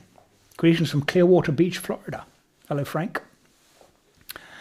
So Paul, great, thank you for that. I look forward to hearing from you about that. That's anything will be gratefully received. I have not been to Morocco. I have not. Again, is it a worthwhile destination for solo travel? I believe so.